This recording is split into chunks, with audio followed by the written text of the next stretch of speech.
Hi everyone, good evening. Welcome to this live segment of The Friendly Counselor. We have a very special guest tonight that I'm very excited for you guys to meet. So in a few minutes, we will begin. And I will introduce to you who our guest for tonight is. Please join me, share this video, and like the video as much as you can. Invite your friends to watch the video for tonight.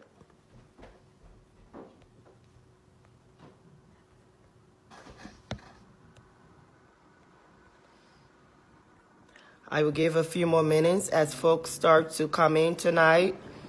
We will allow a few minutes to invite others to join us.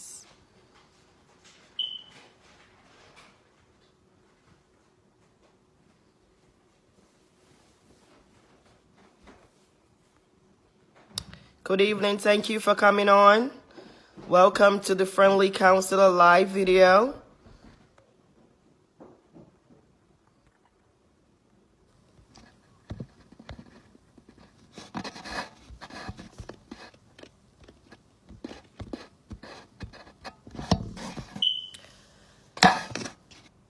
Hi, Noellen. Hi, Helena. Hi, Comfort. Hi, Mom. So tonight, we have a very special guest. The topic for tonight is childhood stress, stress in children and teen. Hi, Miranda. Thank you for coming. Welcome to the Friendly Counselor Live. So tonight, we will be talking about how stress affects children and how do we handle it. So not just children, of course, I'm going to be giving you pointers on children, but as we know, stress affects everybody. So what I will be speaking about, it can be applied to both adults and children.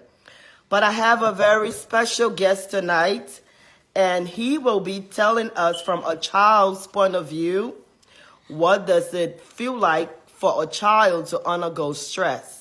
A few weeks ago, as I was doing my live video, my kids came to me, both Tobias and Lucas, and each of them had a topic that they wanted to talk about. And so one of the topics was anger. How do kids manage anger? The other topics was how do kids, handle stress? So they said to me, Mommy, you gave a lot of talks on adults and how they handle different situations, but you have not really given anything for children to help children. And I thought about it and I said, he's right. I said, they are right. So I asked them, I said, so will you guys be willing to come on the Friendly Counselor Live to kind of share with us, what it's like for children to go through stress and anger? And so they consented. So I do have a consent from my guest tonight, Tobias, who will be giving us a child's perspective on stress and how to manage it.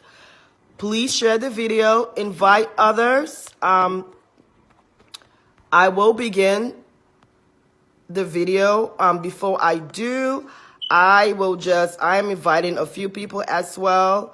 And I urge you to please share this video and invite as many people as you can for tonight's live video.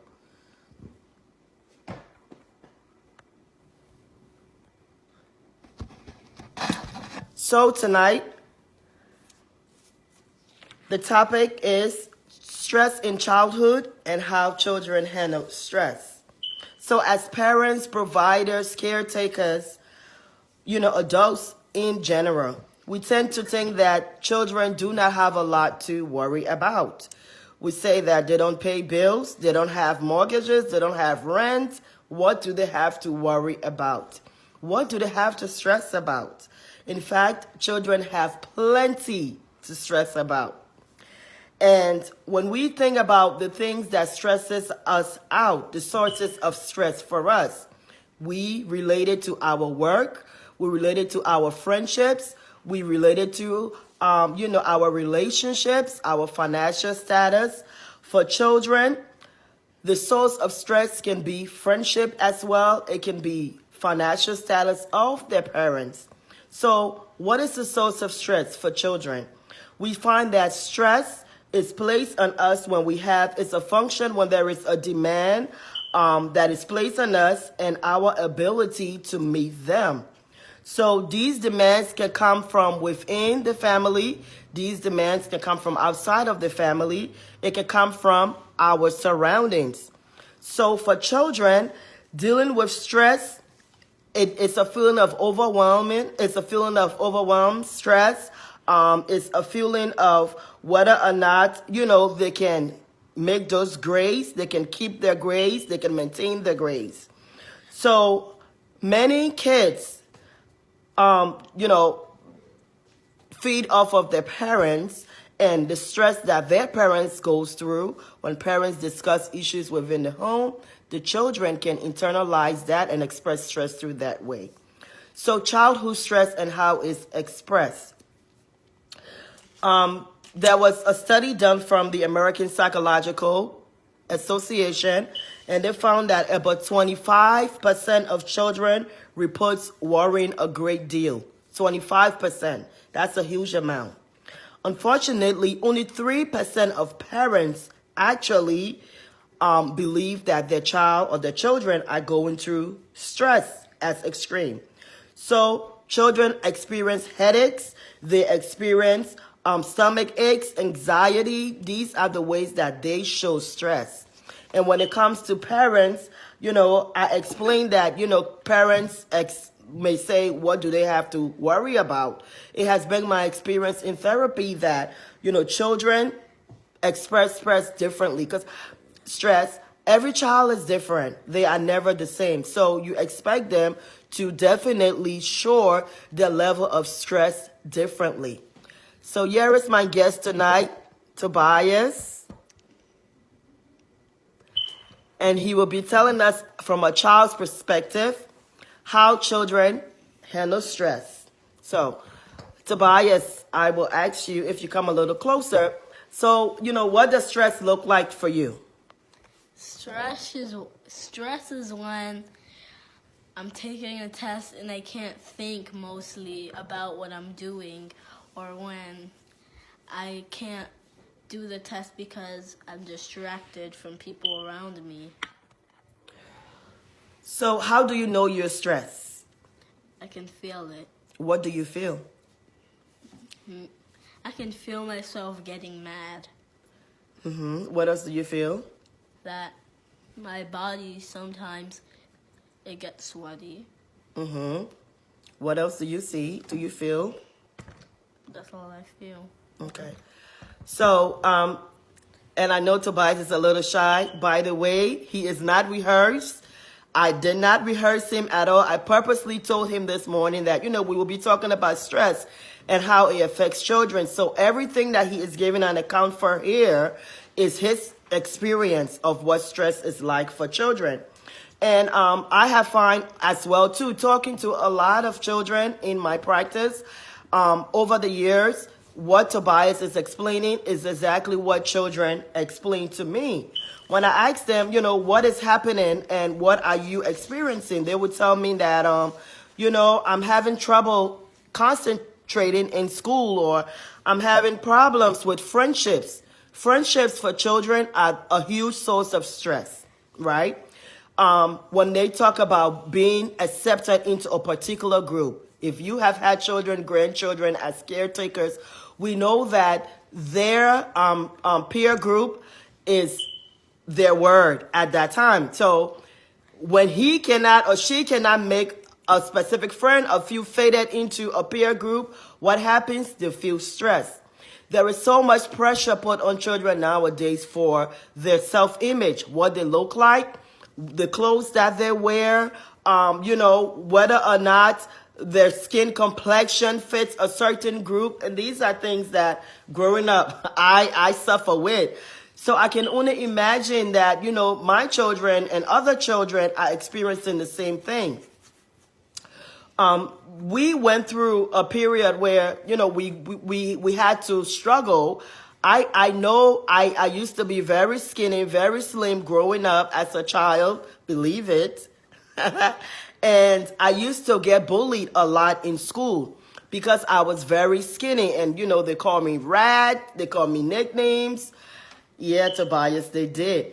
And, you know, I didn't really like the names that they were being called. I was being called. As a result, I always wonder, you know, why I was called those names. So I kind of like, at some point, I wasn't happy with my body type because my friends made it seem like it was a crime because I was so skinny. And as a child, I think, you know, I had parents who talked to us about it and who was open about it. Oh, if somebody tell you you're skinny, you look like a rat, tell them they look like a rat. And so I learned to be more assertive. However, we find that in helping your child manage stressful situation or your teenager manage stressful situation is talking to them about the situation as much as you can. Have a conversation with them. So, Tobias, I'm going to ask Tobias, you know, what does it feel like when somebody talk to you about what you're stressing about? It feels nice to be talking to somebody that's not going to make fun of me or do something even worse. Okay, so what happens when you're mad? Because you did say that you get upset. Maybe when things don't go your way, you did say that sometimes you get upset. So what happens when you're upset and you don't have anybody to talk to at that time? I'll just figure it out myself, like try to go in my room and try to sleep, and then I'll probably feel better when I wake up. Okay. So helping children, thank you, Tobias, helping children cope with stress. One way that we can do it is to make ourselves available as parents. You know, sometimes we are in the home, we are physically there, but we are not available. So our children see a body, they see a presence. However, they don't feel like they're able to freely go over to us and say, hey, mom, hey, dad, I have this situation that is causing me to worry. I'm stressed about, you know, can we talk about it? So establishing that open conversation where kids can come to you at any time and tell you about, you know, what they're struggling with, their stress. So one way that they can reduce stress is having conversations with you, making yourself available. And especially teenagers, we know that as children get older, you're not going to find many teenagers that will walk up to you and tell you, hey, mom, hey, dad, I want to talk to you about something. I have teenagers, and I know it's so difficult for me to come to them and tell them, you know, hey, come talk to me about your day. If I say, how was your day? How did things go? Fine. That's all I get. Unless I see something that I dig in, more than likely, you know, my teenagers, they will not want to talk about it. But we see that having a conversation, spending quality time with your children, making sure that they feel heard. I think Tobias just, shared with us that whenever he has something that is bothering him that he's worried about and he comes to anybody and talk to them about it, it helps him feel better. So helping your child cope with stress is, talking to them about whatsoever that is causing that stress. Together with your child, come up with a solution. Come up with a solution as to how we can get this, problem solved. It is true that they usually go to the peer group. It is true. But there are lots of children as well that would tell their parents because sometimes whatever that is bothering them might be embarrassing. And their peer group might be the last ones that they want to know about this situation. So what happens when your kids won't discuss? If they're not willing to, there are lots of books out here that you can help with. There's a book about growing up and self-esteem. There's a book about puberty and boys, what's happening with your body. Girls, same thing. I found that it's easier to give them a book, let them read the book, and then have the conversation. So when at least 3 of my boys were reaching close to puberty age, I gave them the book. They read the book. I waited a few days, and then I said, okay, so can we have this conversation? What happens if you don't have that book to your disposal? Talk to them about what expectations, what they should be expecting, at what age, and at what level. Play with your kids. We find that everybody is so busy. As parents, we do not play with our children. Again, we are all in the same household.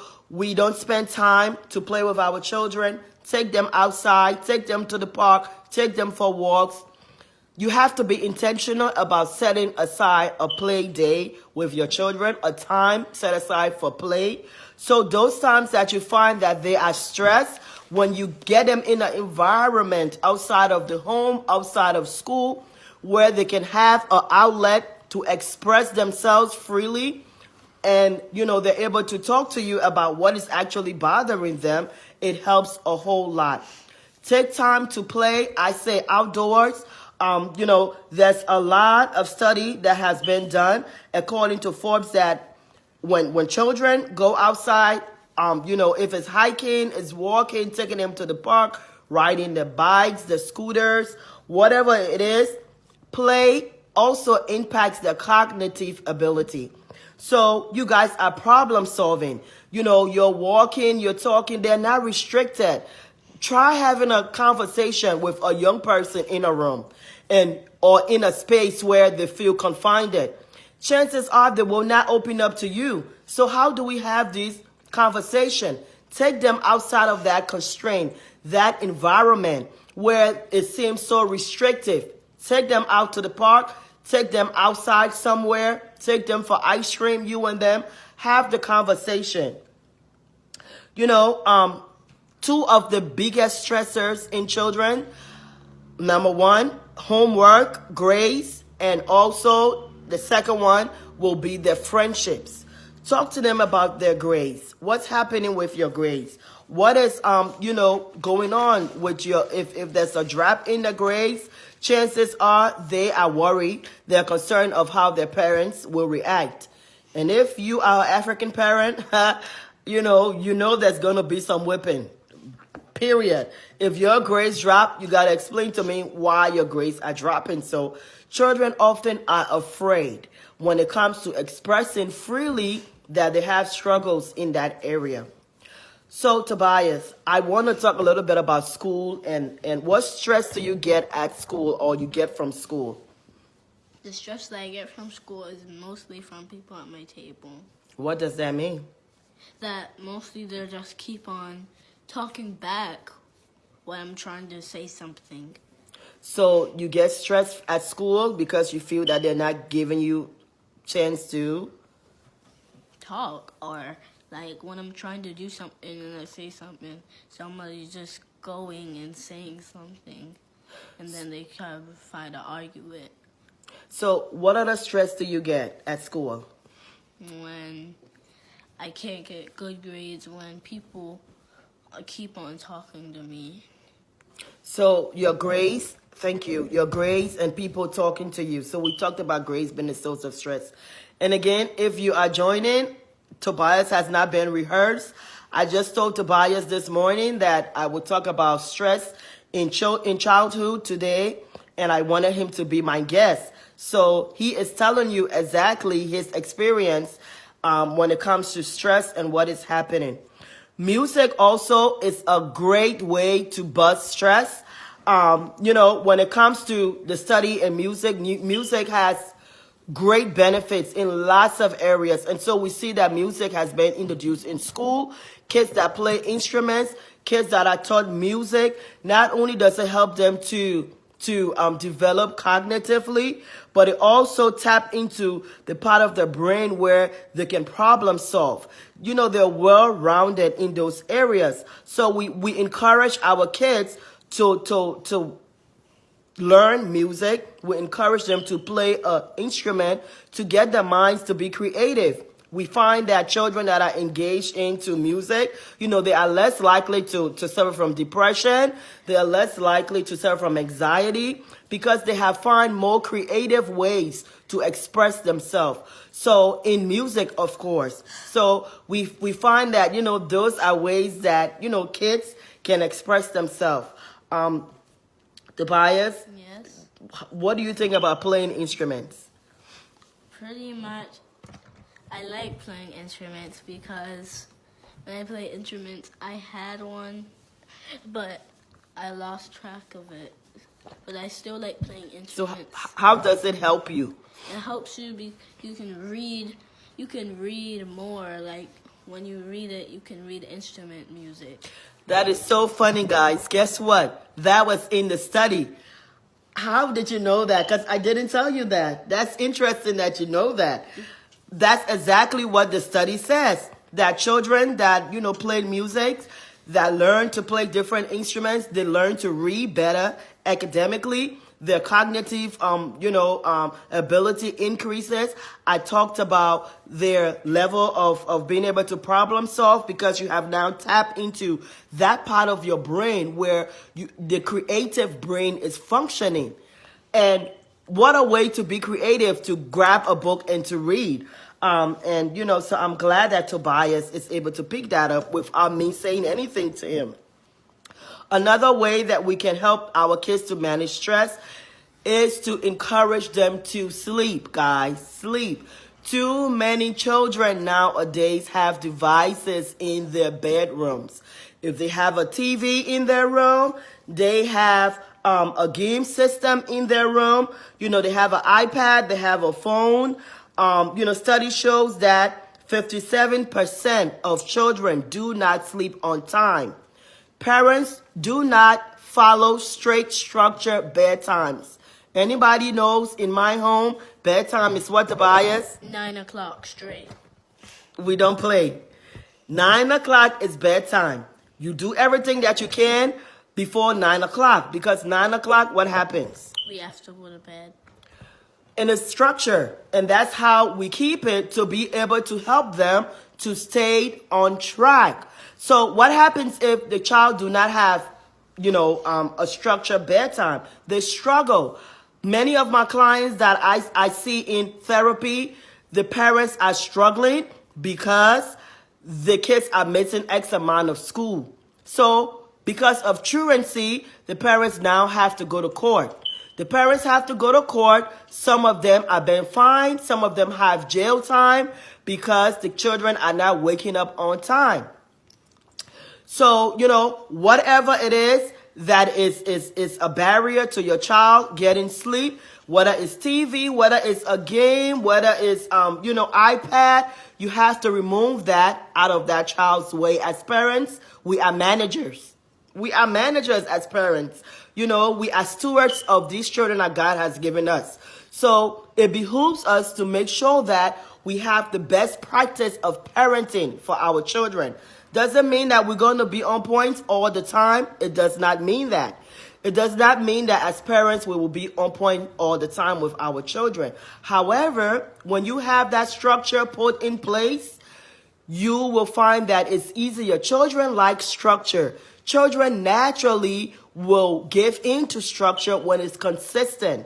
When it's inconsistent, you will find problems because if they go to bed at 2 o'clock on the weekend, the other weekend they go to bed at 3 o'clock, you will find issues within your family. If bedtime Monday through Friday is 8 p.m., Monday through Friday, bedtime is 8 p.m. There should be no negotiation unless it's a holiday, unless it's a weekday that maybe something happened, it's vacation time. Then you guys can negotiate that. However, when it comes to straight bedtimes for sleep, they need time to sleep. If that iPad is in their room, if that phone is in their room, whatever it is, that device that is distracting them, the consequences is you're going to have a child who is not prepared to learn. You're going to have a child who is going defeated already because that structure has not been put in place. So what happens when the grades start to come out badly? They stress out about their grade. their grades. Another source of stress for children is financial status for adults. You know, I mentioned earlier that a lot of youngsters feed off of what the parents tell them, our temperaments, our behaviors, our mood. You know, children too, they have different temperaments. They vary in different temperaments. You have some that are easily adaptable. So you can be going through a divorce, a bad relationship, and you may have that one child that, you know, tells you, it's okay, you know, mom, I understand. And then you may have that one child that grades start to drop in school, behavior starts to change, they're acting out, and behaviors from everywhere. You know, recently you find that a lot of children are not able to express themselves effectively, especially when it comes to financial stress. So how do we help them cope with it? First of all, we have to be very careful as parents what we say around our children. We have to be careful what conversations we're allowing them to listen to. I tell you guys, I see this all of the time. I see this all of the time in therapy where families come and they tell me, you know, he doesn't want to eat, he doesn't want to sleep, kids suffer from headaches. And I'm asking, you know, what is going on, what is happening, you know, and when I get the kids by themselves, they are telling me I'm stressed. Why are you stressed? Well, my mom talk about not having money all the time. She doesn't have money, you know, to buy this. She doesn't have money to do that. I'm even afraid that she might not even have money to buy food. And even sometimes we talk about, you know, we don't have money to pay the rent. We don't have money to pay the mortgage. You know, I don't even know we're going to be homeless. Imagine you as an adult. Imagine you as an adult worried about and stressed about not being able to pay your mortgage or your rent. What about a child? They internalize that and they don't know what to do with it. So as a result, they act out. They get stressed out. They get sick. They have anxiety. They have depression. And, you know, it's so easy for us to tell them, you don't have nothing to be worried about. I will take care of it. But is that a fair assessment? We underestimate their ability to cope with levels of stress. Kids are extremely sensitive with the changes around them, especially feelings of relationship. You know, we find that children, you know, that find themselves in a home where there is strained relationship, divorce, separation, those children within itself, we find that they have been exposed to a lot of high levels of stress. I promised Tobias that, you know, he is going to stay with me for the first 30 minutes and I will let him go. So I am going to ask Tobias if he has any final words before I move into my second part of the segment. Tobias, I thank you for coming on. Thank you. And so as a child who sometimes, you know, experience stress, is there anything that you want to say to other children, how they should cope with their stress or what they should do? They should go to bed early, but because most people can't function without going to bed. What else?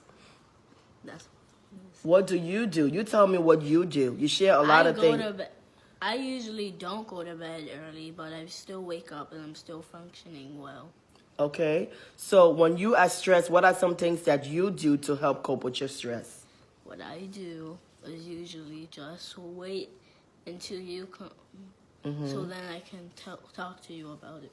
So talking to somebody, what else do you do? If you're not coming, I just calm myself down and make myself feel better. Is there anybody else that you can talk to if mommy is not there? Dad. Okay, so you have options, right? Yeah. So what about at school? Who can you talk to at school? My teacher. Okay. So thank you so much. I appreciate you coming on tonight. Everybody, Tobias is going to leave now. Thank you, Tobias. Do you guys have any questions for Tobias before he leave? Anybody has a question, a comment for Tobias before he leaves?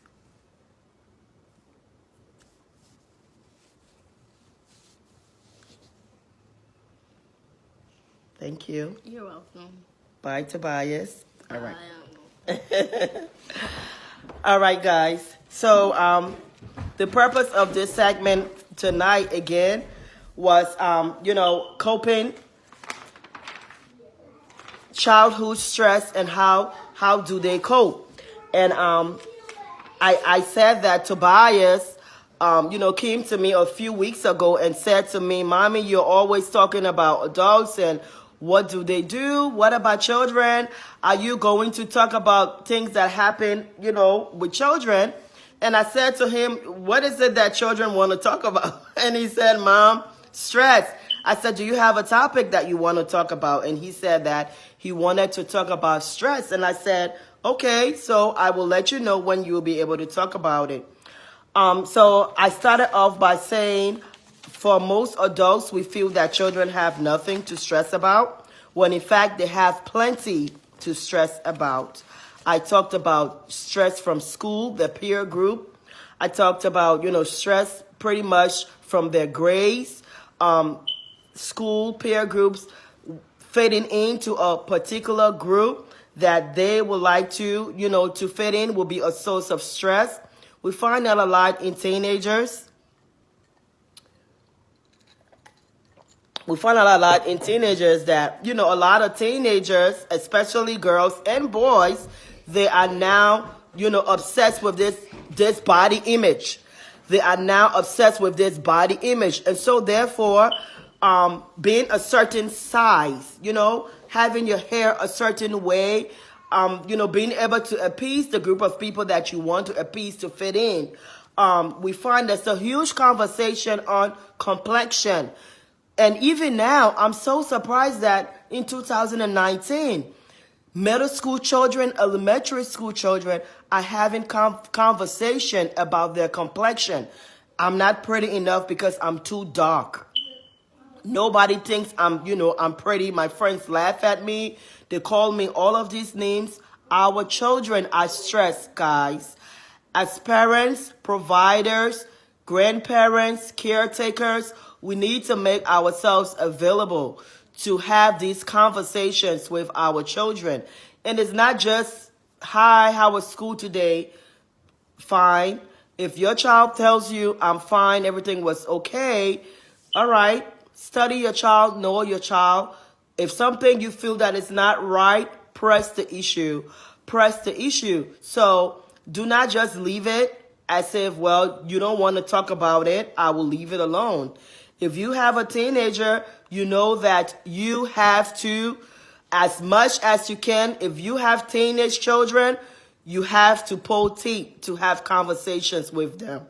So these things that are stressful to them, more than likely, they will be talking to the peer group. They will be talking to the friends about it. They will not be talking to you about it.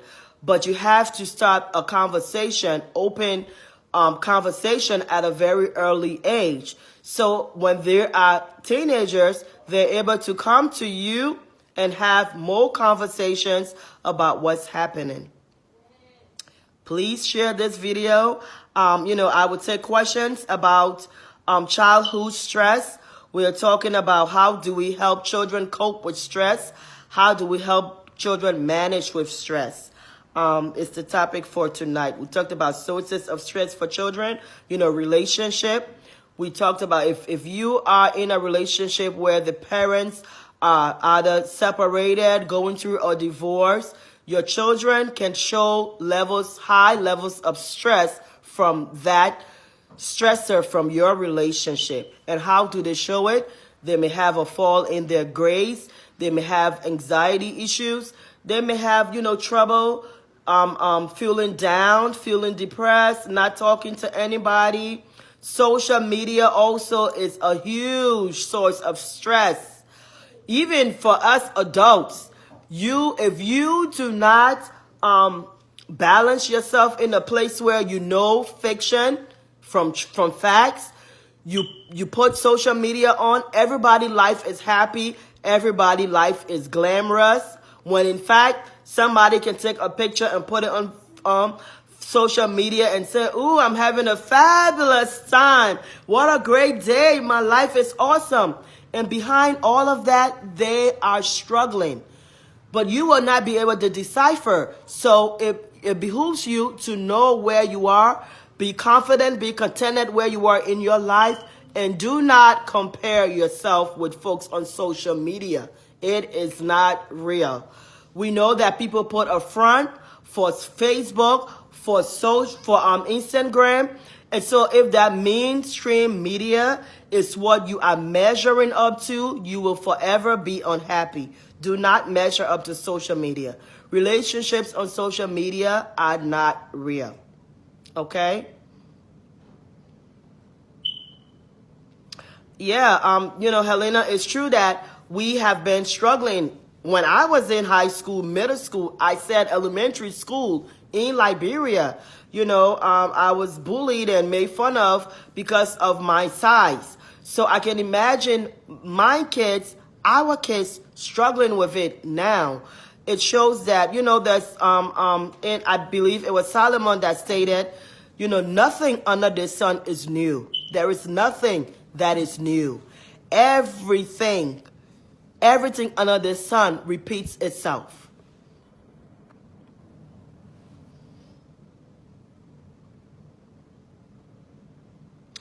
That is definitely true.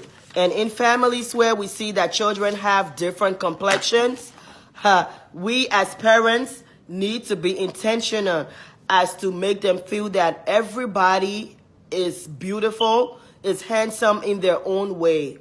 Sometimes we may say, oh, she's so beautiful, she's so light-skinned and so beautiful, and a child who is a darker skin has picked up hidden messages that the lighter you are, the prettier you are.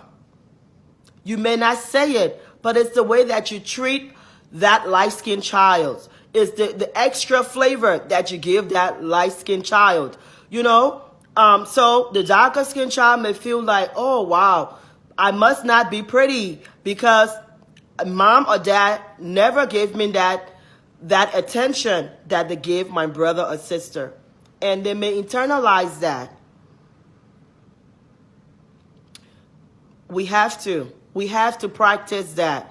We have to practice making sure that all of our children feels equally loved, feels equally accepted.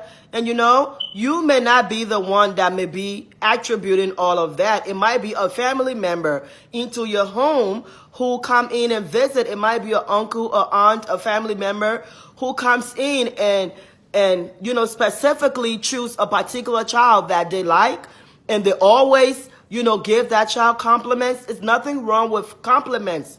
I have a rule. If you like one of my children, you compliment one of my children, you will compliment the others too. I don't want any of my children walking away feeling that they are less than because an aunt or uncle or family member, did not make them feel that way. If they are in your presence as a child, your duty as an adult, as a provider, as a caretaker, is to make sure that they feel love.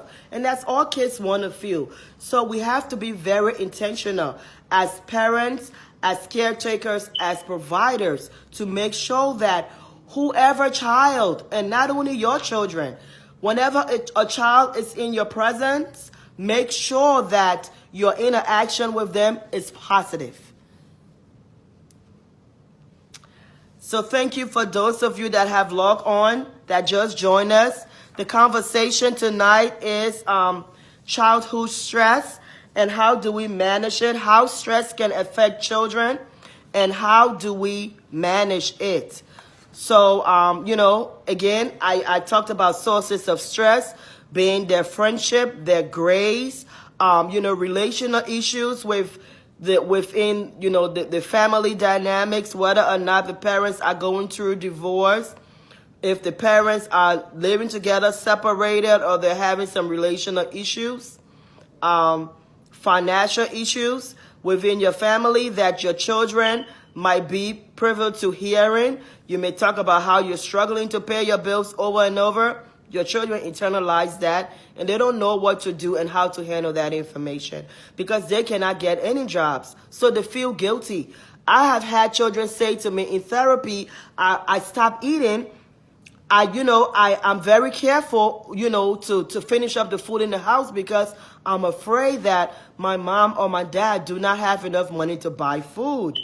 I'm afraid that if I eat up all of the food, I won't have anything, or my parents won't have nothing to feed us. So that's a burden that no child should have to carry.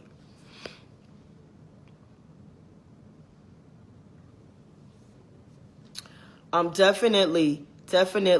We find that there are parents, Noel, and I agree that parents will single out one child. Not even parents; it might be family members that may single out. Oh, she's so pretty. Oh, she's so smart, and other children in the home may not get any of those affirmations and those compliments, and so they feel like they are less than. They feel that they are less than. It is very common within our community, Sarah. It is true. We do set children apart, and I don't understand why we do that. We feel like, well, I should have the right to say, "Oh, the girl fine." Excuse my Liberian term. If the girl fine, she fine. I can't tell her she fine. She fine. Let me tell her she fine. And you're telling her she's fine, but there's another child behind you that you don't even bother to mention that, oh, you fine too. So what happens is that child hear a lot of unspoken messages of, you are not cute, you are less than your sister, you will never measure up to your sister. And they hear that all of the time. That can scar a child's self-esteem. Imagine a child growing up into an adult who now feels that they constantly have to measure up. Always look for something positive. We can find it. Always look for strengths. We all have strengths. Even even the most challenging kids. There are sometimes I find children working with children that are deviant, extremely opposition and defiant. And if that strength is you comb your hair this morning, that's a strength. If that strength is, oh, your clothes look very clean and nice, that's a strength. Find something. I like the way that your hair is, or I like the way that you always take care of yourself, and I like the way that you are clean, or I like your handwriting is neat. There's always a strength that we can pick up on and compliment and affirm our children with.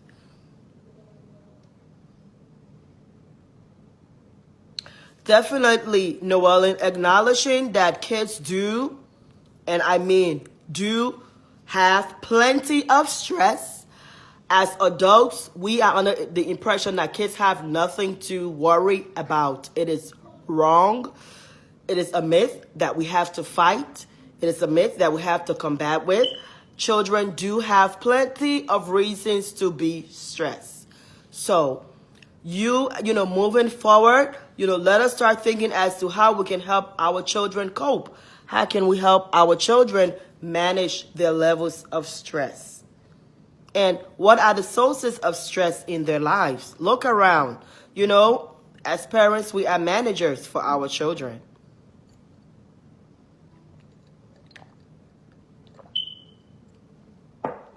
I agree with that, Noellen.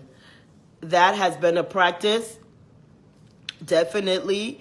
And that's something that, we do in therapy anyway.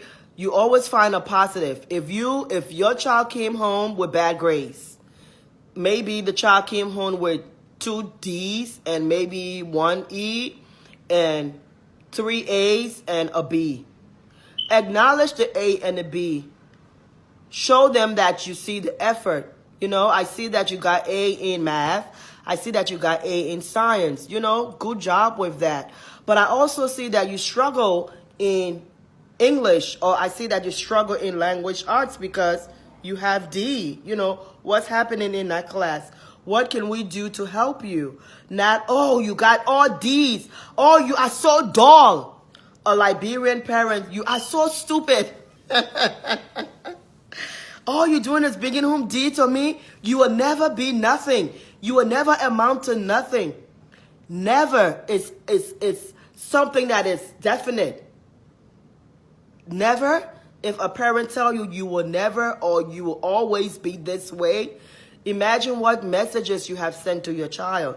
That means that there is no room for change. That's that all or nothing thinking. Is black or white. There is no gray area in between. And we do have gray areas in life. Life happens.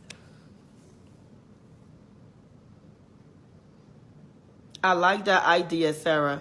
You know, actually, the schools here in Maryland, they have a 100 book challenge reading club where the kids get awarded for reading books. So paying children to read every week, I think that's a great idea. Whatever way that you can motivate your child, if that's what motivates your child to read, more than definitely go for it.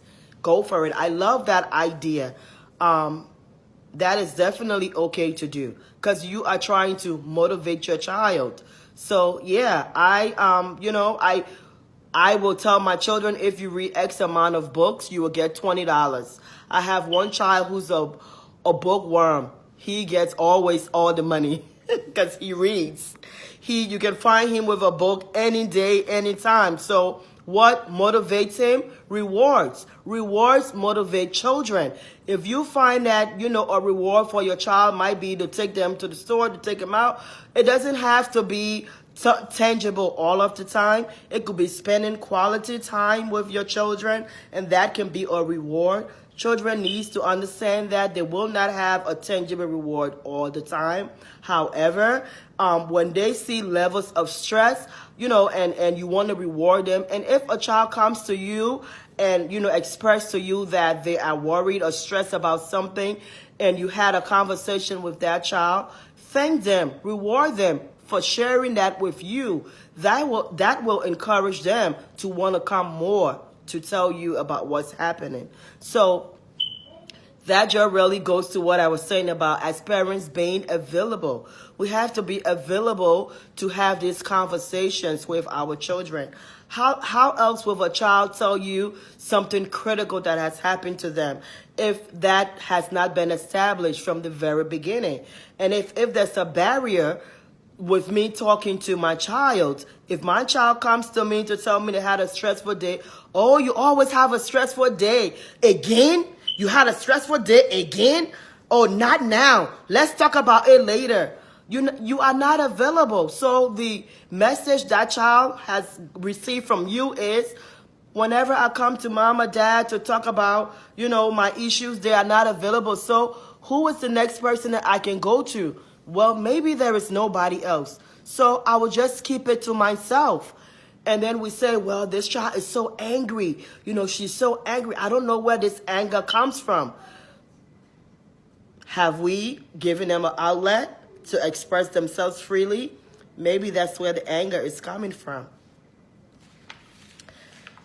So thank you for joining in. Those of you that has logged on, I am taking my final questions for the segment tonight.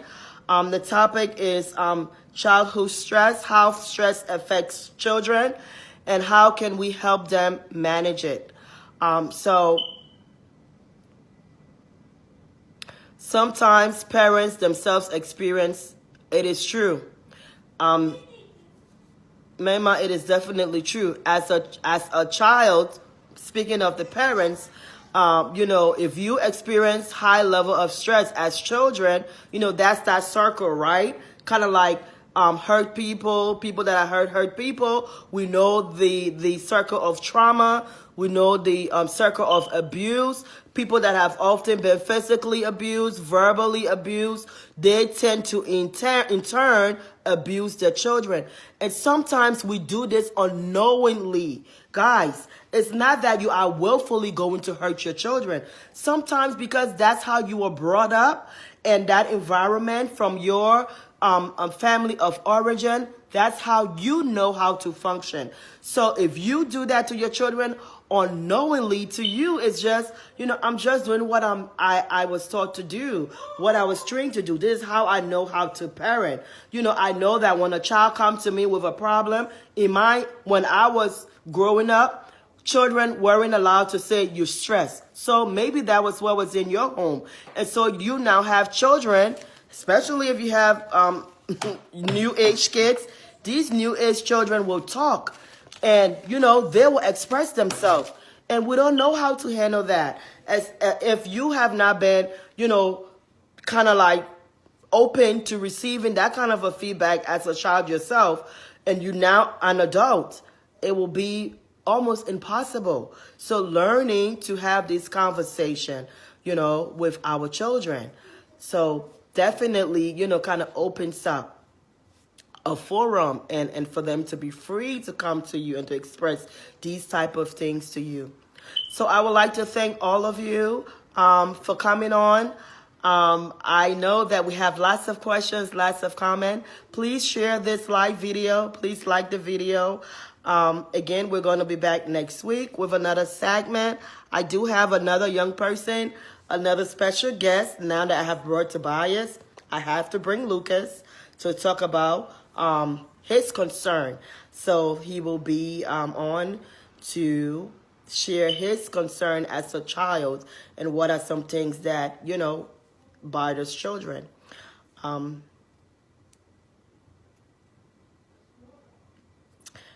Yeah, Sarah, quickly, I know the feeling. I know the feeling. I miss that too. I have 3 teenagers that used to talk to me about everything. And, when they were younger. And now as teenagers, they have their friends. I have accepted that this is going to be the trajectory. As they grow older, I'm going to fade away. And I always laugh because, my mom used to say it to us. Oh, you guys are going to leave. You guys are going to grow up and leave. And I never understood what she meant until now that I'm a parent having teenage children who I have watched through developmental stages, from a child who always needs mommy when something happened. Mommy, guess what? This happened. And, especially with boys. And, they're very close with their mothers. And, I have watched the change. I have watched the shift in my teenage children. So I definitely get what you are saying. Thank you, Josephine. Thank you, Cheryl. I don't want to miss any questions. Thank you, Sarah, Ingrid. Thank you to all of you for your contributions tonight. Pinkett, thank you for watching. Whatever questions that you guys may have, you may throw it to me. If anybody did not get a chance to ask me a question, before I log off, if you have a question that you want me to address before I log off tonight, please do so. Again, thank you for your support. I really appreciate it. And we will be back next week with more topics of the Friendly Counselor Live. Please join me next week, same time, same place.